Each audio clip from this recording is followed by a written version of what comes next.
এই ভাসমান সংসদের প্রথম অধিবেশনে এখন কথা বলবে 0 আসনের সংসদ সদস্য জনাব ভালো শামীম। বিষয় তেল সংকট। আপনার সময় মাত্র 4 মিনিট কথা বলার জন্য। মাননীয় স্পিকার, আপনাকে ধন্যবাদ এই ভাসমান সংসদে আমাকে কথা বলার সুযোগ করে দেওয়ার জন্য।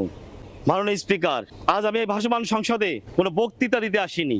আজ দেশে তেল সংকট, এই তেল সংকট সবার জন্য মনে হচ্ছে না। মাননীয় স্পিকার, মাননীয় স্পিকার, আজ আমি এই ভাসমান সংসদে দাঁড়িয়ে যে কথা বলবো, এই কথা মহান জাতীয় সংসদের কেউ বলবে না। সরকারি দলেরও বিরোধী দল, আমি বিরোধী দলেরও বিরোধী দল।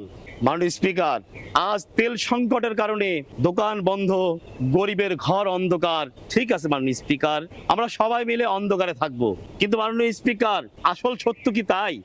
ভিআইপিদের পাড়ায় আলো ঝলমল করছে, নেতার বাড়িতে 24 ঘন্টা বিদ্যুৎ, নেতার বাথরুমে পর্যন্ত এসি চলে, বড় লোকের রান্নাঘরে পর্যন্ত এসি চলে, কিন্তু বৈষম্য হচ্ছে গরিবের উপরে। কিন্তু তেল সংকট শুধু হচ্ছে গরিবের বেলায়। গরিবের দোকান বন্ধ, গরিবের ঘরে ঘরে আলো নাই, রিক্সাওয়ালার ছেলে ফ্যানের নিচে ঘুমাতে পারবে না, আর বড় লোক কোটিপতির ছেলে মেয়ে তারা এসির নিচে ঘুমাবে এই তেল সংকট সময়। মাননীয় স্পিকার, তাহলে কি যারা কোটিপতি, বড় লোক, শিল্পপতি, নেতা তারাই এই দেশের নাগরিক, আর যারা গরিব তারা এই দেশের কারা? মাননীয় স্পিকার, আমি জানতে চাই, গরিব যারা তারা এই দেশের কারা? বড় লোকদের নাম যদি হয় এই দেশের সদ্য নাগরিক, তাহলে গরিবের নাম কি? এটা আমি জানতে চাই মাননীয় স্পিকার। মাননীয় স্পিকার, আজ আমি এই ভাসমান সংসদে সরাসরি প্রশ্ন করছি, এই দেশের বিদ্যুৎ কি শুধু টাকার জন্য? এই দেশের আলো কি শুধু ক্ষমতার জন্য?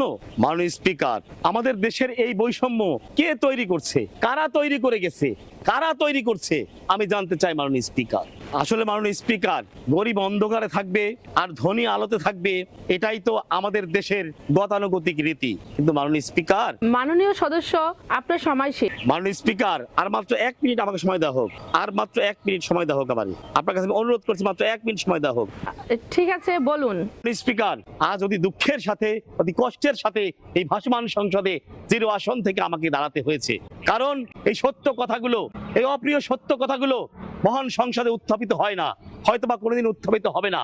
যদি এই মহান সংসদে এই সত্য কথাগুলো উত্থাপিত হয়, তাহলে প্রতিবাদের ঝুড়িটা যে উত্থাপন করবে তার বুকে এসে লাগবে, সেটা আমরা ভালো করে জানি। মাননীয় স্পিকার, স্পিকার, আমি আজ এই ভাসমান সংসদের প্রথম অধিবেশনে তেল সংকট নিয়ে আরো কিছু কথা বলতে চাই। আমি জানতে চাই মাননীয় স্পিকার, আজ যদি যারা নেতা, যারা ভিআইপি পার্সন, যারা শিল্পপতি, যারা কোটিপতি, তারাই যদি এই দেশের নাগরিক হয়,